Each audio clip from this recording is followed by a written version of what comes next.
आप सभी रेल अभ्यर्थियों को नमस्कार। ये वीडियो आप ही लोगों के लिए बनाई जा रही है जिन्होंने रेलवे जॉब के लिए अप्लाई किया है, अप्लाई करने वाले हैं। पिछले वर्ष रेलवे ने बहुत भारी संख्या में 1,54,000 यूथ को एम्प्लॉय किया है दिसंबर 2023 तक, और जिन्हें पदस्थापित कर दिया गया है या आवश्यकता अनुसार उन्हें ट्रेनिंग पे भेज दिया गया है। उन सभी का समायोजन कर लिया गया है और आज के डेट में railway man power optimum level पे है। लेकिन ऐसी बात नहीं है कि और आवश्यकता नहीं है। जिस तरह से रेल का रैपिड ग्रोथ हो रहा है, जिस तरह से क्वांटम ग्रोथ हुआ है, जिस तरह से एक्सपेंशन हो रहा है, और चूंकि एक ये स्टाफ सेंट्रिक ऑर्गेनाइजेशन है तो इसमें स्टाफ की ज़रूरत होती है और हर वर्ष उसी पैमाने पे लोग रिटायर भी करते हैं। इसलिए हर वर्ष हर कैटेगरी में, खासतौर से सेफ्टी कैटेगरी में, तो उसमें तो हम वैकेंसी अफोर्ड ही नहीं कर सकते, तो उनको भरना ही होता है। अभी सभी अभ्यर्थियों के हित में यह निर्णय लिया गया है कि अब कैलेंडर बना के हर साल वैकेंसीज को हम नोटिफाई करेंगे। हर वर्ष नियुक्ति की प्रक्रिया जारी रखेंगे बिना गैप के। जैसी जैसी वैकेंसीज होगी, depending on vacancies and requirement of course, तो उसके हिसाब से हम रिक्रूटमेंट करेंगे। ऐसे ही अभी जनवरी के महीने में एएलपी का नोटिफिकेशन हुआ जिसमें 5,696 वैकेंसीज के लिए नोटिफिकेशन निकला है। और जो जनवरी में नोटिफिकेशन हुआ है उसमें हमारा लक्ष्य है कि दिसंबर तक उस पूरे प्रोसेस को कंप्लीट कर लें और दिसंबर में हम एएलपी का 5,696 लोगों का पैनल दे दें। और जैसे ही पैनल वो समाप्त हो, चूँकि ये वैकेंसी एराइज होती जाती है, तो अगले वर्ष के लिए भी हम कैलेंडर जारी कर दें।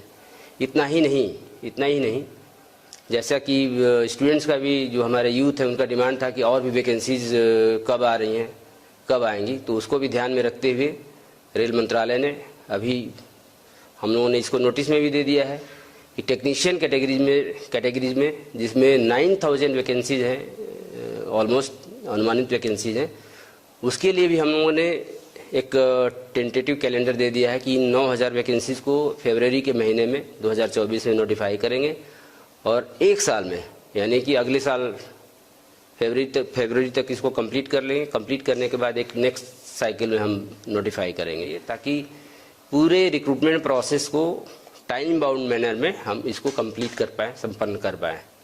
इसके अलावा रेल मंत्रालय ने एक बहुत बड़ा कदम उठाया है एज रिलैक्सेशन दे करके। कोविड के टाइम में, जैसा कि आप जानते हैं, 2-3 साल तक परीक्षाएं करना संभव नहीं हो सकी थी। बहुत सारे कैंडिडेट्स ओवर एज हो गए थे, तो उनको सम्मिलित करने के लिए, उनको भी अवसर प्रदान करने के लिए रेल मंत्रालय ने 3 साल का, 1 साल नहीं, 2 साल नहीं, 3 साल का एज रिलैक्सेशन दिया है, जो कि जिससे हमारे कैंडिडेट्स जो वंचित रह गए थे, जो चूक गए थे एग्ज़ाम देने से, हो पाएंगे, अपीयर हो पाएंगे आगामी होने वाले एग्ज़ाम्स में। तो एक बड़ा उनके लिए भी अवसर होगा। और इस संदर्भ में मैं कुछ और बातें ही बताना चाहूँगा अपने अभ्यर्थियों को कि जब भी नोटिफिकेशन निकलता है तो फॉर्म कैसे भरना है। फॉर्म फिलअप करने से ही आपका एग्ज़ाम शुरू हो जाता है, वहीं से, वो भी पार्ट है एग्ज़ाम देने का। तो बहुत से अभ्यर्थी बाद में बड़े हताश हो जाते हैं कि उनका फॉर्म रिजेक्ट हो गया। तो हम लोगों ने देखा, हम लोगों का अनुभव ये है विगत रिक्रूटमेंट्स में कि बहुत से 5% के करीब ऐसे एप्लीकेशंस रिजेक्ट हो जाते हैं जिनमें प्रॉपर ढंग से सिग्नेचर नहीं किया गया है या प्रॉपर ढंग से फ़ोटो नहीं लगाया गया है। बहुत से कैंडिडेट्स होते हैं जिनका और जो भी क्राइटेरिया है उसको फुलफिल करते हैं, उसमें उनका सर्टिफिकेट भी ठीक है, जो भी एज के लिए जो भी सर्टिफिकेट चाहिए वो सब ठीक है, लेकिन उन्होंने प्रॉपर ढंग से सिग्नेचर नहीं किया है या प्रॉपर फ़ोटो नहीं लगाया है। उसकी वजह से ये कंप्यूटराइज्ड वे में वेरिफिकेशन होता है, स्क्रूटनी होती है, तो रिजेक्ट हो जाता है। इसमें कोई ह्यूमन इंटरवेंशन नहीं होता है।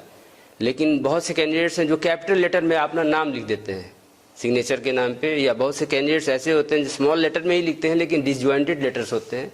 तो ऐसे सिग्नेचर एक्सेप्टेबल नहीं है, क्योंकि सिग्नेचर करना है जो इंस्ट्रक्शन है उसके हिसाब से रनिंग राइटिंग में करना है। ऐसे ही फोटोग्राफ्स, बहुत सारे फोटोग्राफ्स होते हैं जिनका रिजोल्यूशन सही नहीं होता है। रिजोल्यूशन सही होना चाहिए, ख़राब रिजोल्यूशन होने पे, स्पष्ट नहीं होने पे वो रिजेक्ट हो जाएंगे।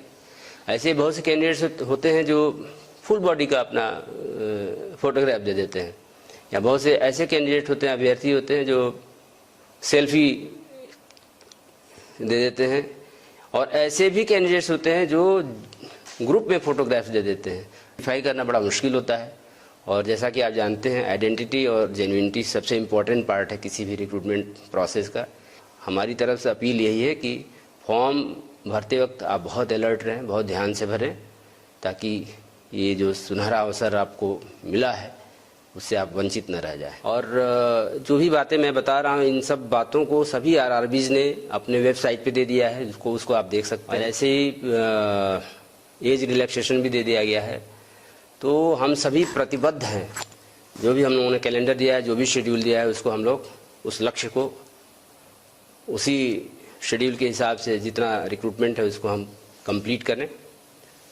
और अब आपकी बारी है कि आप जो शेड्यूल दिया गया है उसके हिसाब से तैयारी करें। अब आप जी जान से लग जाएं एग्ज़ाम देने के लिए। तो मेरी तरफ से, हमारी तरफ से, रेलवे की तरफ से, आरआरबीज़ की तरफ से आप सभी को ऑल द बेस्ट। आप सभी को ढेर सारी शुभकामनाएं। धन्यवाद।